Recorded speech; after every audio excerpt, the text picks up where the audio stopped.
So hey all welcome to our channel టిబ్లీస్ ముచ్చట్లు. So ఇది కొత్త వ్లాగ్. ఎందుకంటే కొత్త వ్లాగ్ ఎందుకు చెప్తున్నా అంటే ఈ మధ్య ఎగ్జామ్ వీడియోస్ జరుగుతున్నాయి కాబట్టి మధ్యలో వెల్కమ్ బ్యాక్ అయిపోయింది.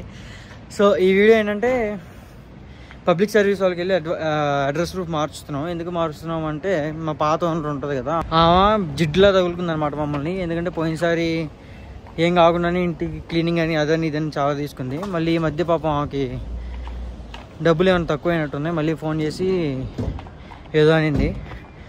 మీరు అడ్రస్ ప్రూఫ్ చేయించుకునేటప్పుడు కొంచెం జాగ్రత్తగా ఉండండి. మీ ఓనర్ని అడిగి చేయించుకుంటారో లేదా వాళ్ళ దగ్గర క్లారిటీ తీసుకోండి. లైక్ మీరు ఇల్లు మారిపోయిన తర్వాత అడ్రస్ టీఆర్సీ మీద ఉంచుతారో లేదో అని. టీఆర్సీ అంటే ఏంటి ఏం లేదు, లైక్ అదొక రెసిడెన్సీ కార్డ్, అది జార్జియన్ ఆధార్ కార్డ్. ఇప్పుడు ఏమైందంటే ఇప్పుడు ఆమె ఏమనిందంటే లైక్ మీరు ఆమె సైన్ పెట్టినాను అడ్రస్ ప్రూఫ్కి. బయట నార్మల్ ఏం చేస్తారు, బయట చేపిస్తారు, ఏజెన్సీని పట్టుకుంటే బయట చేపిస్తాం. అలా బయట చేపిస్తే అప్పుడు ఓకే అని చెప్పి మళ్ళీ ఇప్పుడు మీరు ఎందుకు ఇల్లీగల్గా ఉంటున్నారు, మా ఇంట్లో ఉంటున్నట్టు సైన్ చేయించుకున్నారు, ఒకవేళ మీరు అడ్రస్ తీయకపోతే కేసు వేస్తాం అది ఇది అనింది. ఇల్లు మారిపోయాక దరిద్రం వదిలిపోయింది అనుకుంటే మళ్ళీ తగులుకుంది. చెప్పే కదా జిడ్డు లాగా అతుక్కుంటుంది. అండ్ ఇంకోటి ఏంటంటే ఒకవేళ అడ్రస్ ప్రూఫ్ తీసేసి లైక్ కేసు వేస్తే ఏమైతే అంటే నేను ఇప్పుడు ఇండియా రావడం అవ్వదు. ప్లస్ ఇక్కడ నా స్టూడెంట్ ఐడి అంతా పెద్ద ఇష్యూ అయిపోతాయి. సో మనం ఇప్పుడు వెళ్ళి అడ్రస్ ప్రూఫ్ చేంజ్ చేస్తున్నాం ఇప్పుడున్న ఇంటికి. అది పాతిల్లు సెరిటరీలో ఉండేవాళ్ళం, వదిలేయచ్చు కదా అంటే ఇండియా నుంచి వచ్చేటప్పుడు ఇమిగ్రేషన్ దగ్గర బాగా చెక్ చేస్తారు కాబట్టి అది పెద్ద ప్రాబ్లం అయిపోతుంది. మళ్ళీ మనల్ని జార్జియా రానివ్వరు. ఇండియా వెళ్ళడం ఈజీయే, జార్జియాకి రానివ్వరు ఎందుకంటే చెక్ చేస్తారు కాబట్టి. సో ఇప్పుడు పబ్లిక్ సర్వీస్ వాళ్ళకి వెళ్ళి అడ్రస్ ప్రూఫ్ మార్పిచ్చేద్దాం. లేకపోతే ఇండియా రావడం కానీ ఇండియా నుంచి వచ్చేటప్పుడు చాలా పెద్ద ప్రాబ్లం అయిపోతుంది. అండ్ ఇంకోటి ఏంటంటే ఇదివరకులా వీడియోస్ వాయిస్ అంత నీట్గా ఉండదు. ఎందుకంటే ఇదివరకు క్యాప్ కట్ నేను వాడే ఎడిటింగ్ సాఫ్ట్వేర్ క్యాప్ కట్ కాబట్టి దాంట్లో ఎన్హాన్స్ వాయిస్ అనేది ఫ్రీ ఉండేది. ఇప్పుడు దాన్ని ప్రో చేశారు. ప్రో ఎంత అంటే 1 ఇయర్కి $80. అంత మనం పెట్టలేం. ఇంకొన్ని రోజులు ఆగంటే మనం మైక్ కొనబోతున్నాం. ఇక్కడ బోయా మైక్ చూసాను, బోయా V2, అది చాలా బాగుంటుంది. మైక్ కొంటే ఇంకా ప్రాబ్లం ఉండదు. అప్పుడు మనం కూడా ప్రొఫెషనల్ యూట్యూబర్స్లో ఇక్కడ మైక్ పెట్టుకోవచ్చు. మైక్ అంటే మా ఇంట్లో కుక్క కాదు, ఒక మైక్ తెలుసు కదా, మాట్లాడతాం. హలో మైక్ టెస్టింగ్ అంటాం కదా అది. సో దరిద్రం ఎప్పుడు నా ఒక్కడికే ఉంటే నాకు నచ్చదు కాబట్టి ఇగో వీడికి కూడా అంటిస్తూ ఉంటాను నేను. ఇంకొకటి ఉన్నాడు కానీ వాడు ఇప్పుడు రాడు, వాడి తర్వాత చేపిస్తున్నాడు. అవి మన పాత ఓనర్ గురించి అన్న కొన్ని మాటలు చెప్తాం. మా అమ్మకి ఆరోగ్యం బాగోక మా దగ్గర అడ్వాన్స్ దొబ్బేసింది. క్లీనింగ్ ఛార్జ్ అని చెప్పి డబ్బులు దొబ్బేసింది. కొత్త సోఫా ఇప్పించుకుంది. అది అక్కడ ఏం లేదు, అది ఎప్పుడో ఇచ్చిన పురాతన కాలం సోఫా. అది ఎలాగంటే ఇంకా సోఫా BC ఉంటుంది కదా, బిఫోర్ క్రైస్ట్, అలాంటి సోఫా అది. దానికి ఏదో చిన్నదైందని చెప్పి కొత్త సోఫా.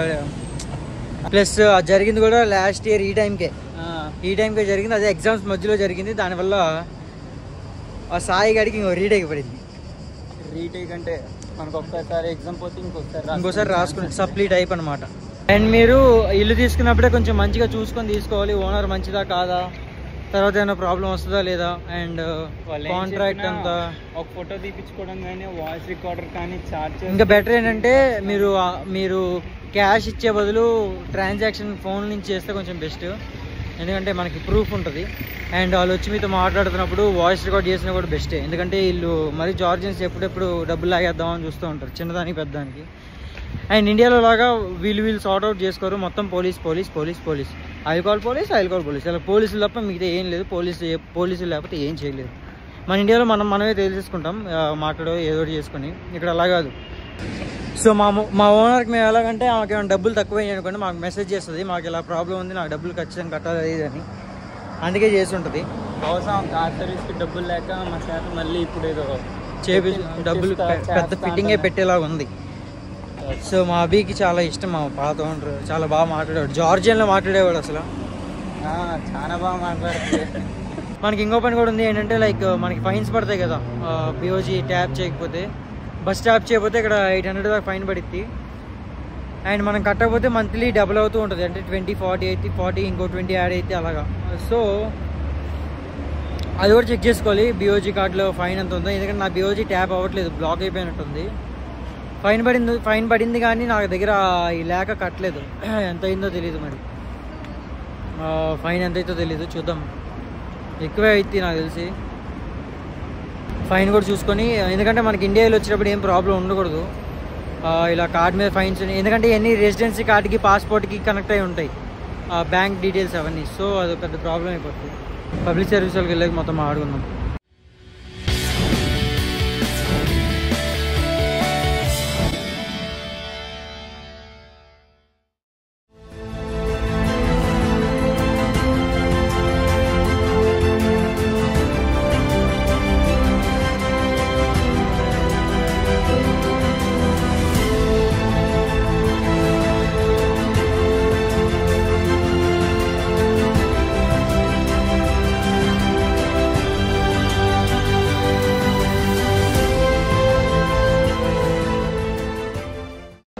సో మనకి అడ్రస్ ప్రూఫ్ చేసి వచ్చింది, కలిసేసి అడ్రస్ ప్రూఫ్ మార్పిచ్చేస్తే సరిపోతుంది. అండ్ ఈలోపు మేము బస్ ఫైన్స్ గురించి చూద్దాం అనుకున్నాం, కానీ ఈలోపు మేము వచ్చింది కాబట్టి చేపించేస్తే ఒక పని అయిపోతుంది కదా.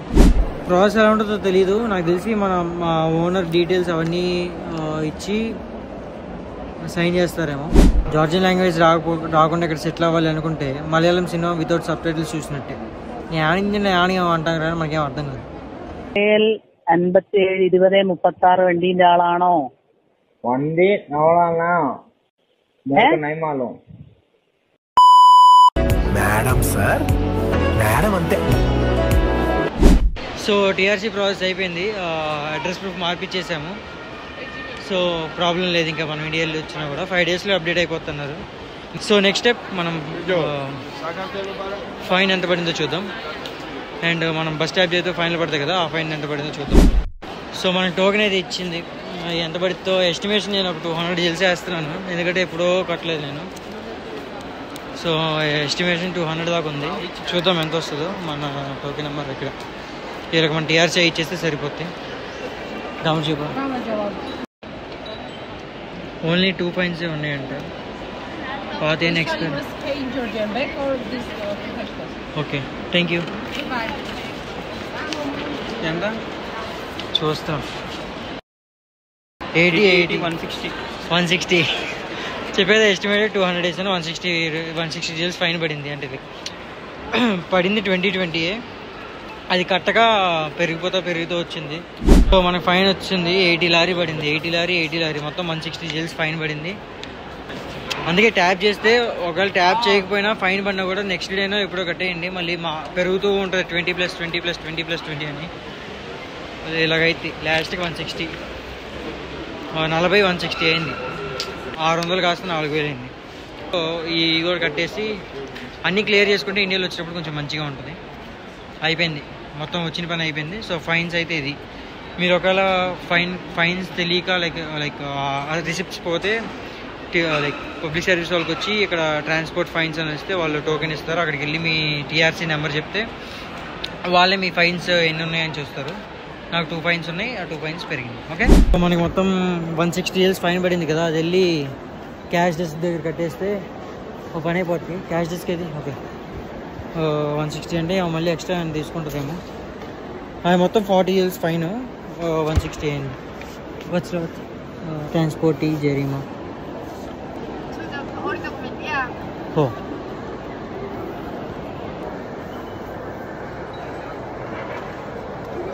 నేను బాగున్నా కదా అన్నగడు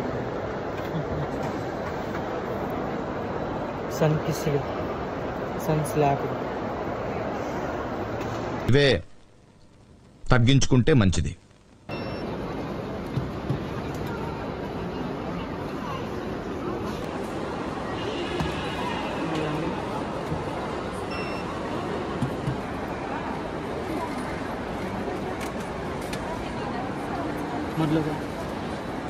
సో 20 tetri 2 సార్లు 20 tetri కట్టకపోవడం వల్ల 160 బొక్క.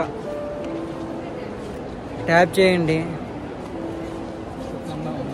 మంచిగా ఉండండి. ఓకే, సో టీఆర్సీ పని అయిపోయింది, అడ్రస్ ప్రూఫ్ మార్పించేసాము. అది 5 daysలో రిజాల్వ్ అయిపోద్ది. నెక్స్ట్ ఫైన్స్ కూడా కట్టేశాను. సో వచ్చిన పని అయిపోయింది. అడ్రస్ ఇష్యూ క్లియర్ అయిపోయింది అండ్ మన కార్డు మీద ఉన్న ఫైన్స్ కూడా పోయినాయి.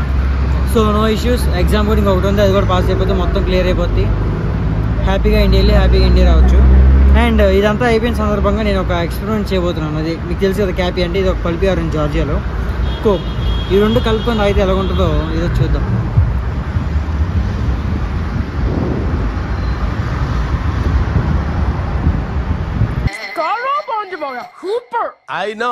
ట్రై చేయండి, బాగుంది, నిజంగా బాగుంది. ఇంత మంచి కాంబినేషన్ నేను ఇప్పుడు దాకా తాగలేదు. ఓకే, ఇది వాళ్ళ వీడియో. నెక్స్ట్ వీడియోలో వద్దాం. BRK signing off. Take care, bye.